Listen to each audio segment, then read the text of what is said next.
Gold trusted gold buyers. మీరు తాకట్టు పెట్టిన బంగారాన్ని విడిపించి ఈ రోజు ఉన్న మార్కెట్ ధరకు కొనబడను. ఇన్ని ఫిలిమ్స్ చేశారు కదా, ఎన్ని సీరియల్స్ చేశారు. మంచి అర్నింగ్ ఉన్న భరణి గారికి ఎందుకు ఏ రోజు అమౌంట్ని వెనక వేసుకోలేదు? ఆ దట్టు ఆ టైంలో పార్టీస్కి రెగ్యులర్గా వెళ్ళేవాళ్ళు, ఫ్రెండ్స్. అంటే అలా ఉన్న భరణి గారు సడన్గా లైఫ్లో చేంజ్ ఏంటి? ఎప్పటి నుండి దాచుకోవడం స్టార్ట్ అయింది ఆ ఒక్కసారి?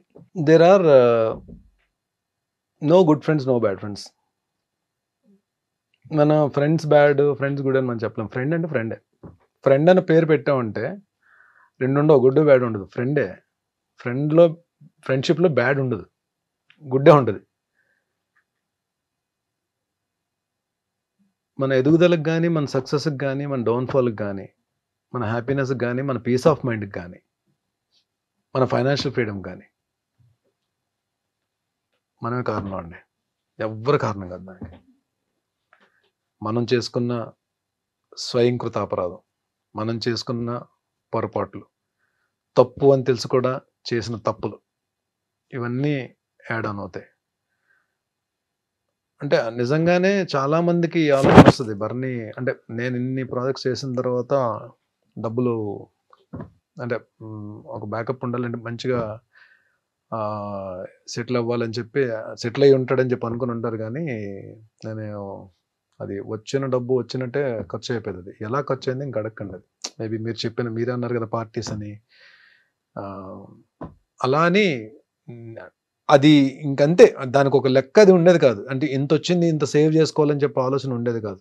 నాట్ ఓన్లీ పార్టీస్ ఒక్క దగ్గరే కాదు, అది ఫ్రెండ్స్ అడిగారని, వాళ్ళు అడిగారని, వాట్ ఎవర్ మేబీ అది అలా వెళ్ళిపోయింది. వెళ్ళిపోతున్న ప్రాసెస్లో ప్లస్ ఏంటంటే నేను టీవీలో బిజీగా ఉండి ఒక పక్క అడపదడప ఎప్పుడో 3 months 4 months ఒకసారి సినిమాలు కూడా చేస్తూ, మూవీస్ కూడా చేస్తూ, ఒక సర్టెన్ ఇన్కమ్ ఉన్నప్పుడు వెళ్ళి ప్రొడక్షన్ హౌస్ ఒకటి పెట్టి మా టీవీలో ఒక తాలికట్ శుభవేళ సీరియల్ ప్రొడక్షన్ చేశాం. అంటే అది యాక్చువల్లీ ప్రొడక్షన్ చేయడం అనేది ఒక ఆర్ట్ అండి. అది నాలాంటి ఒక ఫైనాన్షియల్ డిసిప్లిన్ లేనోడు, డబ్బును ప్రేమించనోడు, డబ్బు అంటే విలువ లేనోడు అసలు ఏ బిజినెస్ చేయకూడదండి. ఫస్ట్ ఆఫ్ ఆల్ నిజంగానే ఏదన్నా మనం మనస్ఫూర్తిగా ప్రేమించి ఫోకస్డ్గా ఉంటేనే అది మన దగ్గర ఉంటుందండి, లేదంటే అది ఉండదు. అది డబ్బైనా ఏదైనా సరే. సో నేను వెళ్తున్న దాంట్లో ఆ టైంలో చేయకూడదు. ఆ ప్రొడక్షన్ హౌస్ చేయడం వలన అందరూ చాలా కోఆపరేట్ చేశారు, అందరూ హెల్ప్ చేశారు, అందరూ బాగా నన్ను సపోర్ట్ చేశారు. ప్లస్ నాకు ఆ ప్రొడక్షన్ చేయడం రాక నేను డబ్బులు పోగొట్టుకున్నాను. నేను లాస్ట్ షెడ్యూల్ అయితే పాపం కొంతమంది ఆర్టిస్టులకి నేను పేమెంట్స్ కూడా ఇవ్వలేకపోయాను నేనున్న పరిస్థితుల్లో.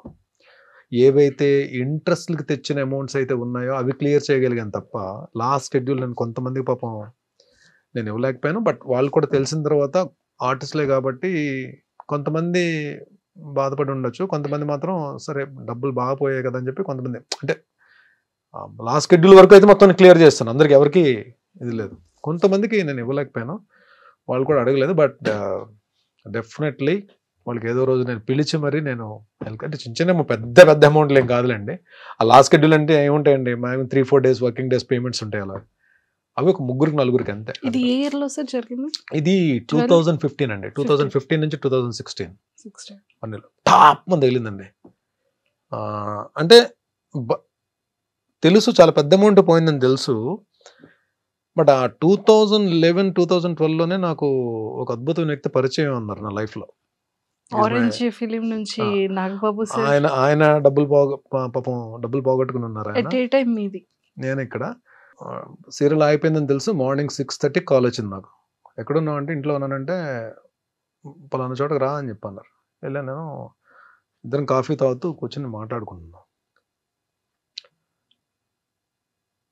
లైఫ్లో ఒకటి గుర్తుపెట్టుకోవాలని, కొన్ని జరగాలి లైఫ్లో, కొన్ని జరగాలి. జరిగితేనే కొన్నిటి విలువ తెలుస్తుంది. అలా వెళ్ళిపోయింది అనుకో, దేని విలువ తెలియదు. కొన్ని జరగడం మన మంచికే. నువ్వు నిజంగా చాలా లక్. ఎందుకంటే నువ్వు తట్టుకోగలిగే ఫిగర్తోనే బయటకు వచ్చేసావు. ఇది ప్రొలాంగ్ అయ్యి ఉంటే ఇంకొంచెం పెద్ద ఫిగర్ పోయేది. కాబట్టి ఫీల్ దట్ యువర్ లక్కీ. ఇంకో లక్ ఏంటంటే నీకు టీవీలో ఎప్పుడు కూడా ఏదో ఒక ప్రొడక్షన్ హౌస్ నుంచి కాల్ వస్తుంది. నీకు ఎవ్రీ మంత్ ఏదో ఒక సీరియల్ నుంచి కాల్ వస్తుంది, క్యారెక్టర్స్ చేస్తూనే ఉంటావు. నువ్వు వర్క్ చేద్దాం అంటే నువ్వు డెఫినెట్గా నీకు వర్క్ ఉంటుంది. చేయబరని 6 monthsలో బయటకు వచ్చేస్తావు అని చెప్పి అది ర్యాండమ్గా అన్నారు. 6 monthsలో బయటకు వచ్చేస్తావు చెయ్యను ఆయన చెప్పి ఇద్దరం డిస్బర్స్ అయ్యాం. నేను ఇంటికి వెళ్తున్నాను, అన్నపూర్ణ నుంచి కాల్ వచ్చింది. That's for Punnaga. Main lead Jyothi Reddy గారు నేను కాంబినేషన్. ఆ నెక్స్ట్ మంత్ ఇమీడియట్ గా మళ్ళీ అన్నపూర్ణలోనే ప్రేమ్ నగర్ వాణిశ్రీ అన్నట్టు వాణిశ్రీ గారితో వర్క్ చేశానండి. ఇది చెప్పడం మర్చిపోయాను. అంటే చూడండి, అది నాకు నిజంగానే ఎంత ఆవిడ ఎలాంటి హీరోలతో చేశారు. ఆవిడ లెజెండరీ యాక్ట్రెస్ కదా. ఆవిడ మదరు, నేను సన్. ప్రేమ్ నగర్ లో టప్ టప్ టప్ అని పడ్డాయండి. అంటే 3-4 days లో 4 serials కంప్లీట్ అయ్యాను నేను. 7 months ఎలా వర్క్ చేశానంటే ఈవెన్ ఒక రోజులో అయితే మార్నింగ్ 4 call sheets కూడా చేసాను. 3 call sheets చేశాను. 4 call sheets 3 call sheets చేశాను. లేదు 4 hours చేసినట్టు చేశాను. నైట్ డిన్నర్ చేసి మళ్ళీ నైట్ అంతా తెల్లారులు డబ్బింగ్ చెప్పి మళ్ళీ మార్నింగ్ ఇంటికి వెళ్ళి స్నానం చేసి ఇమీడియట్ గా లొకేషన్కి వచ్చాను. అసలు ఆ పీరియడ్ మాత్రం ఎలా వర్క్ చేశాను నాకు తెలియదు. ఐ కుడ్ కమ్అట్ అంటే నెమ్మదిగా ఒక 3-4 months లో కొన్ని మేజర్వి క్లియర్ చేయగలిగా. సార్ ఎక్కువగా మీతో నాగబాబు సార్ ఎక్కువ ట్రావెల్ చేస్తూ మీతో ఎక్కువగా కనిపిస్తూ ఉంటారు, ఎక్కువ మీతో ఉంటూ ఉంటారా? నాగబాబు గారు నాతో ఉండడం కాదండి, నేను నాగబాబు గారితో ఉంటాను. నేను కరెక్ట్ చేసుకోండి. నాగబాబు గారితో నేను కాదు, నాలో ఒక 3-4 ఉంటాం. ఆయనతో ఎప్పుడూ ఉంటాం. ఈజ్ లైక్ ఒక అద్భుతమైన పాజిటివ్ వైబ్ ఉన్న క్యారెక్టర్ ఉన్న వ్యక్తి. చాలా మందికి నాగబాబు గారు మెగా బ్రదర్ గానే తెలుసు. బట్ ఆయనతోటి ఎవరైనా ట్రావెల్ చేస్తే ఆయన నా మనిషి అనుభవం చేసుకుంటారు. మా నాగబాబు గారిని ఎవరైనా అంటే పగిలిపోద్ది ఒక్కొక్కటిగా అన్న దీంట్లో ఉంటారు, అన్న మైండ్ సెట్తో ఉంటారు. ఏమో నేనైతే ఆ మైండ్ సెట్తో ఉంటాను. నాగబాబు గారిని ఎవరేమన్నా సరే నాకు ముందు నశాలానికి ఎక్కేస్తుంది నాకు.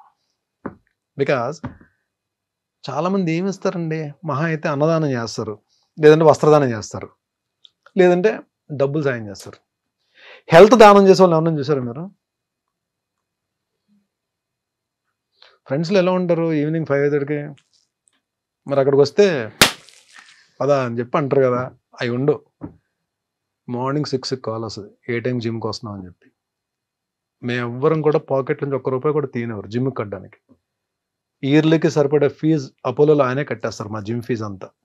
నాకు ఒక్కడికే కాదు, ఆయన చుట్టూ ఉన్న బ్యాచ్ అందరికీ. మమ్మల్ని మేము ఎంతో కూడా సంపాదించుకుంటున్నాం కదా, మేము కట్టగలం కదా, మా జిమ్ ఫీజు మేము కట్టగలం కదా. ఆయనకి అదొక సరదా. ఆయన వలన మాకు హెల్ప్ అవ్వాలి, ఆయన వలన మేము హెల్తీగా ఉండాలి, ఆయన వలన మేము ఫిట్గా ఉండాలి. మేము ఫిట్గా ఉంటే 4 క్యారెక్టర్లు వస్తాయి మాకు, మేము మంచి పేరు తెచ్చుకుంటాం, మేము పని చేయగలం. ఈ కాన్సెప్ట్ ఉంటారు. అంటే ఇంకోటి ఏంటి, హెల్తీ బాడీకి ఎప్పుడు హెల్తీ మైండ్ ఉంటుంది అని చెప్పి ఆయన ఆలోచన. Actually it's true. So what he says always, when you change your habits, those habits will change your future. ఇది concept. Change your habits, those habits will change your future life. ఇది ఎవరు చెప్తారండి? మన అమ్మా నాన్న చెప్తారు మనకి. అమ్మా నాన్న పాడైపోమని ఎవరికి చెప్పరు కదండి. కానీ మన అమ్మా నాన్న చెప్పే కూడా మనకు నచ్చవు. ఈయనలో గమ్మత్తైన విషయం ఏంటంటే ప్రతి విషయం మనకు నచ్చేటట్టు చెప్తారు. మన మదర్ ఫాదర్ కూడా అంత పేషెంట్గా చెప్తారో చెప్పరో తెలియదు, అంత పేషెంట్గా చెప్తారు. ఆయన చదవని బుక్స్ ఉండవు, ఆయన గెయిన్ చేయాలని నాలెడ్జ్ ఉండదు. ఎన్ని బుక్స్ చదువుతారు. ఈవెన్ ఆయన వాళ్ళ తమ్ముడు పవర్ స్టార్ డిప్యూటీ సీఎం గారు కూడా చాలా బుక్స్ చదువుతారు. ఆయన చాలా సందర్భాలు చెప్పారు, మా అన్న నాకు ఈ బుక్స్ ఇచ్చారు చదవమని చెప్పి. ఈయన దగ్గర బుక్స్ కలెక్షన్, మంచి బుక్ అని చదివి నాకు ఒక బుక్ ఇచ్చారండి. నాకు చాలా బుక్స్ ఇచ్చారు ఆయన గిఫ్ట్స్ కింద. అటామిక్ హ్యాబిట్స్ అని ఒక బుక్ ఇచ్చారు. మంచి బుక్, అది మీరు వినే ఉంటారు, అటామిక్ హ్యాబిట్స్ అని బుక్. దాని తర్వాత నా లైఫ్ స్టైల్ చేంజ్ అయిపోయిందని చెప్పడం కన్నా నా హ్యాబిట్స్ అన్ని మారాయి. I start drinking, I start smoking, ఈ పార్టీంగ్ అన్నది తగ్గిపోయాను. నేను ఫ్రెండ్స్ని కలుస్తాను, వెళ్తాను. కానీ అప్పుడు లైఫ్ ఎలా ఉంది, ఇప్పుడు లైఫ్ ఎలా ఉంది నాగబాబు సార్ పరిచయం అయ్యాక? అండ్ ఈ ఆరోగ్యాన్ని దానం చేసిన తర్వాత, ఈ బుక్స్ ఇచ్చిన తర్వాత మీ కెరియర్ ఎలా చేంజ్ అయింది అప్పటికి ఇప్పటికి? మన మీద మనకి కాన్ఫిడెన్స్ డెవలప్ అవుతుందండి. మన మీద మనకు నమ్మకం స్టార్ట్ అవుతుంది. ఇంకొకటి, ప్రాబ్లంలా చూడడం మానేస్తాం మనం. యాక్చువల్లీ ప్రాబ్లం అని మాట్లాడుకుంటేనే అది ప్రాబ్లం. అసలు ప్రాబ్లం గురించి ఆలోచించకపోతే అది ప్రాబ్లం కాదు. అది యాక్చువల్లీ దాని ఇంపాక్ట్ 20% ఉంటే మనం 100% ఆలోచిస్తాం మనం.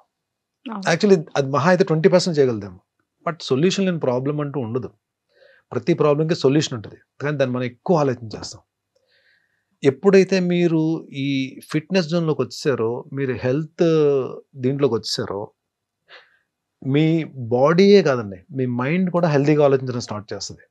మీ బాడీ ప్రతి ఛాలెంజ్ని స్వీకరిస్తుంది. ఎన్ని కమ్ విల్ ఫైట్. మళ్ళీ మనం ఏదైనా ఒక్క వెనకడింది, రే ఎరా నువ్వు ఆరోగ్యంగానే ఉన్నా కదా, దా తీసుకో వెళ్ళు, ఏం పర్లేదు అని మనకి ఎక్కడ body mind connection, body muscle connection, mind muscle connection, ఇవన్నీ స్టార్ట్ అవుతాయి. మీకు లైఫ్ స్టైల్ ఎలా చేంజ్ అయిపోతుంది అంటే, మీరు భోజనం చేస్తారు, భోజనం మానరు కదా, బ్రష్ చేస్తారు, బ్రష్ చేయడం మానరు కదా, అలాగే జిమ్కి వెళ్ళడం కూడా అలవాటు అయిపోతుంది. అది ఎలా బ్రష్ చేస్తామో, ఎలా బ్రేక్ఫాస్ట్ చేస్తామో మన రొటీన్లో ఒక పార్ట్ అయిపోతుంది. ఏది ఫిట్గా ఉండడం కానీ, మన హెల్త్ని మనం జాగ్రత్తగా కాపాడుకోవడం కానీ, మన సరౌండింగ్స్, మన చుట్టుపక్కల మన ఫ్రెండ్స్కి కానీ హెల్త్ గురించి మనం చెప్పడం కానీ, ఇది తెలియకుండా ఒక సెటప్లోకి వెళ్ళిపోతాం మనం. సార్ ఇది అంతా ఓకే, ఈ రిలేషన్, ఈ చేంజింగ్ అంతా ఒకటి. అంటే ప్రతి పిల్లలకి పేరెంట్స్ చాలా ఇంపార్టెంట్ కదా. ఎవరు కొట్టినా, తిట్టినా, గొడవ పడినా, అలిగినా అమ్మ నాన్నని. అలాంటి అమ్మకి అంటే ఫోన్ ఏ టైంలో ఉన్నా లేకపోయినా భరణి గారి దగ్గర ఎక్కడ ఎలాంటి షెడ్యూల్లో ఉన్నా, ఏ టైం అయినా ఆఫ్టర్నూన్ మాత్రం ఖచ్చితంగా అమ్మకి కాల్ చేసి తిన్నారా అని అడుగుతారంట. ఏంటి అది? ఫాదర్ చనిపోయినప్పుడు ఇంకెవరు సెటిల్ అవ్వలేదు లైఫ్లో. ఆవిడ ఆయన సిస్టర్కి ఒక్కరికే మ్యారేజ్ చేశారు. అప్పటికి ఇంకా మేము అంటే ఇది ప్రపంచం అని చెప్పి తెలియదు. ఇంకా లక్కీగా మా అన్న జాబ్లోకి వెళ్ళాడు. సో ఒక ఏ బాధ్యతలు లేకుండా మేము ఇలాగే ఉండాలని చెప్పి రుద్దకుండా, వాళ్ళు I can't say they are very rich, వాళ్ళకున్న దాంట్లో మాకు ఇప్పుడు ఏ ఇబ్బంది లేకుండా చూసుకునే వాళ్ళు. సడన్గా ఫాదర్ చనిపోయేటప్పటికి అన్నకి జాబ్ పరంగా వేరే చోట ఉన్నాడు, చెల్లికి మ్యారేజ్ అయిపోయింది కాబట్టి తన ఫ్యామిలీ బావగారాలతోటి, అమ్మ నేనే కదా, ఇంకప్పుడు అమ్మ నాతోనే ఉండాలి. అంటే డాడీ చనిపోయిన దగ్గర నుంచి 94 అంటే 31 ఇయర్స్ నాతోనే ఉందమ్మా. తను ఇప్పుడు అంటే ఏదో తనకున్న దాంట్లో, ఫాదర్ ఏదో సంపాదించిన దాంట్లో, అందరినీ వాళ్ళ 4 తమ్ముళ్ళు చూసుకున్న దాంట్లో ఏ రోజు కూడా నాకు ఇది లేదు అని ఎప్పుడు అనిపించలేదు. అంటే ఏ రోజు కూడా నా ఆకలితో పడుకోనివ్వలేదు ఆవిడ. అండ్ అంటే అది నేను డెసిషన్ తీసుకున్న ప్రతిసారి అది రాంగ్ డెసిషన్ రైట్ డెసిషన్ నేను చెప్పలేను, కానీ ఒక పిల్లర్లా నిలబడిపోయింది ఆవిడ స్ట్రాంగ్, మెంటల్లీ స్ట్రాంగ్గా నేను చెప్పలేను. బట్ నా విషయం వచ్చేటప్పుడు, పర్టికులర్ నా విషయం వచ్చేటప్పటికి ఆవిడ మెంటల్లీ స్ట్రాంగ్గానే బిహేవ్ చేసేది నా దగ్గర. నేనున్నాను నీకు అన్నట్టు బిహేవ్ చేసేది. ఇది కావాలి, ఇది అవసరమైంది అని చెప్పండి ఏదో రకంగా తెచ్చేసేది. అది ఎలా తెచ్చేదో తెలిసేది కాదు. మేబీ తర్వాత తెలిసేది, తను గోల్డ్ ఏదైనా పెట్టేసి తెచ్చేదో, తను ఎవరి దగ్గర హ్యాండ్ లోన్ కింద తీసుకొని తెచ్చేదో తెలిసేది కాదు. కానీ బట్ ఇది లేదు అన్నమాట నోట్లోంచి ఎప్పుడు రాలేదు. అంటే నా జన్మనిచ్చిన తల్లే అలా ఉంటుందని నేను అనుకున్న. తల్లులు అందరూ అలాగే, అందరు అమ్మలు అలాగే ఉంటారు అనుకుంటాను నేను. మేబీ ఆవిడ వలన నేను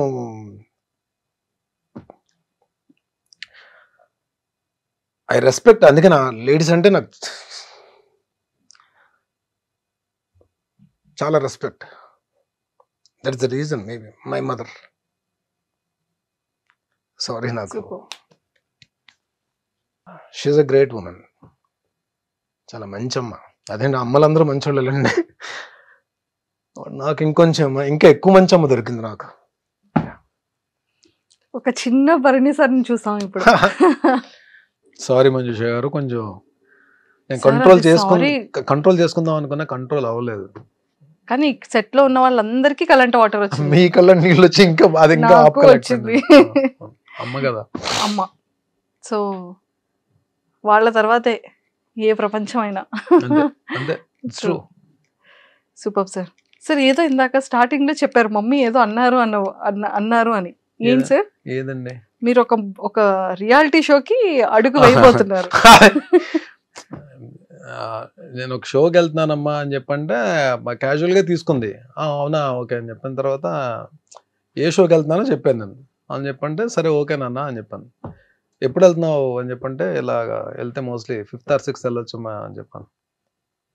ఎందుకు నాన్న 5, 6 నాగార్జున గారికి చెప్పొచ్చు కదా, నీ బర్త్డే అయిన తర్వాత 9 దాటిన తర్వాత వెళ్ళు అని చెప్పాను. సార్ అప్పుడు ఏమనుకున్నారు మీరు? నవ్వుకున్నా అండి. పాపం ఆవిడకి ఏంటంటే నా బర్త్డే 9th కదా పాపం, అయిన తర్వాత ఆవిడ ఏదో పాపం ఏం లేదు పాపం ఆ రోజు ఏదో పాపం నాతో పాటు నేను కూడా I spend time with their ఎక్కువ. సో ఉంటానేమో అని చెప్పి చిన్న ఆశ. ఆవిడకున్న ప్రేమ అలా పలికించింది. వెళ్ళి నాగార్జున గారితో చెప్పంటుంది. సార్ మమ్మీ చూస్తుంటారా బిగ్ బాస్? బిగ్ బాస్ చూస్తుంది, అప్పుడప్పుడు ఎపిసోడ్స్ చూస్తుంది. పాపం ఇప్పుడు డెఫినెట్ గా కూర్చొని చూస్తుంది. ఇప్పుడు నేను చేసిన ప్రతి సీరియల్ వాచ్ చేస్తుందండి. అంటే సీరియల్స్ కూడా మంచి మంచి సీరియల్స్ చూస్తుంది. సో నేను యాక్ట్ చేసిన సీరియల్స్ అన్ని చూస్తుంది. తూర్పు పడవలో ఫాదర్ క్యారెక్టర్, అది చాలా మంచి క్యారెక్టర్. క్యారెక్టర్ పేరు అంకయ్య దొర. యాక్చువల్లీ దాసరి గారు రాసుకున్న క్యారెక్టర్ అది. సో ఆ క్యారెక్టర్లో నేను చేశాను. డాటర్కి ఫాదర్కి ఉన్న రిలేషన్ భలే ఉంటుంది. ఒకరోజు ఎపిసోడ్ అయిపోయి నేను ఇంటికి వచ్చాను. నేను 2-3 ఇంట్రెస్ట్లో కూడా చెప్పినట్టున్నా. షూటింగ్ ప్యాకప్ అయ్యి ఇంటికి వచ్చాను. 7:30కి అంతకు వచ్చేది అది. నేను వచ్చేటప్పుడు 9 అంత అయింది. అలా కూర్చుని ఉంది. ఏమ్మా అంటే చాలా మంచి సీన్ అప్పుడే టెలికాస్ట్ అయింది. అద్భుతం రా అంకయ్య దొర, అక్కడ బర్నీ కదా అంకయ్య దొర కదా అంకయ్య దొర తినేసాడు ఈరోజు. నాకు నెక్స్ట్ బర్త్ అంటూ ఉంటే అంకయ్య దొరకి కూతురుగా పుట్టాలని ఉందిరా నాకు అని చెప్పాను. నాకు అసలు గూస్ బంప్స్ వచ్చాయి ఆ కాంప్లిమెంట్ వినండి. ఆ మదర్ నుంచి ఆ మాట వచ్చేటప్పటికి అద్దరిపోయింది. ఏమీ చేశాడు రా అంకయ్య దొర మాత్రం. అసలు bond relation between daughter and father అద్భుతంగా ఉంది. ఫాదర్ అంటే అలా ఉండాలి అని చెప్పాను. ఫ్యూ కాంప్లిమెంట్స్ అవి లైఫ్ లో మర్చిపోలేని కాంప్లిమెంట్స్. సీతామహాలక్ష్మి మా టీవీ స్టార్ మల అది నిజంగా ఎంత మంది ఫేవరెట్ సీరియల్ కదా సార్ ఆ టైంలో. సీరియల్ పీక్స్ లో ఉందని టెలికాస్ట్ అవుతుంది. వరుణ్ బాబుది ముకుంద ఓపెనింగ్ కి సార్ నాగబాబు గారు బిజీగా ఉంటే అన్నయ్య వస్తున్నారు వెళ్ళి రిసీవ్ చేసుకో అని చెప్పంటే నాకు లక్కీగా ఆయన్ని రిసీవ్ చేసుకునే అవకాశం దొరికింది. ఫస్ట్ టైం నేను మెగాస్టార్ గారిని చూడడం బయట. ఓ Mukunda film. Okay. So Surekha ma'am, Aravind గారు, చిరంజీవి గారు వచ్చారు కార్లో. వెళ్ళి నమస్కారం పెట్టి రిసీవ్ చేసుకోవడానికి వెళ్ళాం. నన్ను చూసి గోపాల్ అని చెప్పి అన్నారు. సీతామహాలక్ష్మిలో నా క్యారెక్టర్ పేరు గోపాల్. నువ్వు చాలా బాగా చేస్తావయ్యా, చాలా బాగా చేస్తాను, రోజు చూస్తాను సీరియల్ అని చెప్పి భుజం మీద చేసేసారు.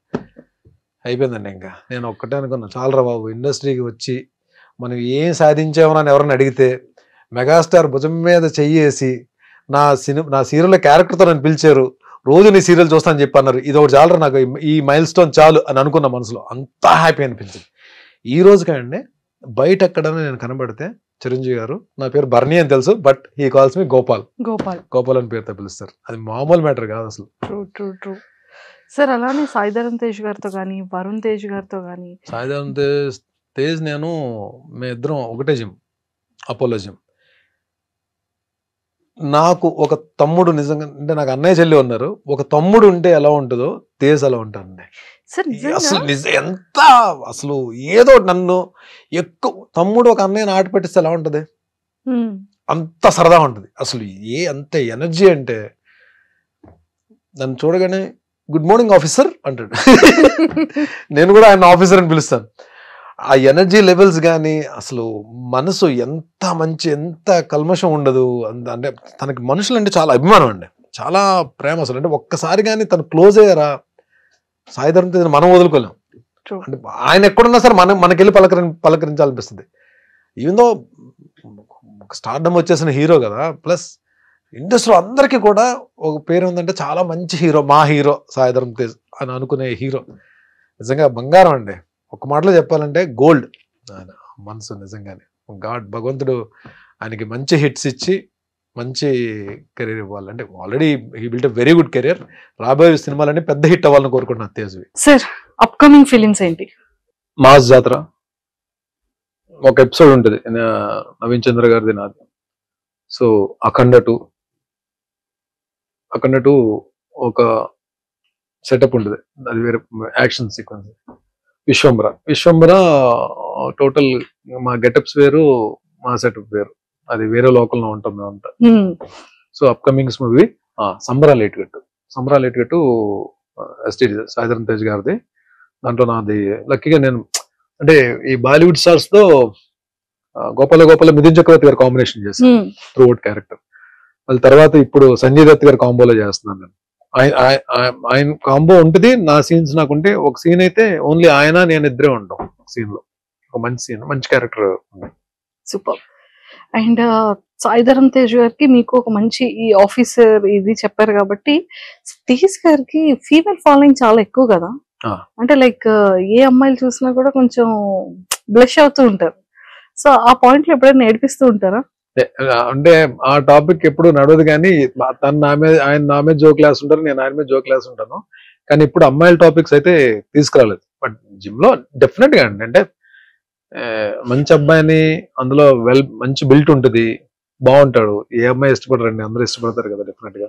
బట్ ఆయన కూడా ఎవరన్నా మాట్లాడితే చాలా చక్కగా పలకరిస్తారు. జిమ్ లో కూడా ఎవరన్నా మాట్లాడినా సరే, ఎవరన్నా పాపం ఫొటోస్ అడిగినా ఇస్తారు, చాలా కూల్. ఆల్మోస్ట్ అందరూ కూడా అండి, ఈవెన్ చరణ్ గారు కూడా, Ram Charan so sweet of him. నాకైతే మంచి ఎక్స్పీరియన్స్ ఆయన తోటి, రామ్ చరణ్ గారితో.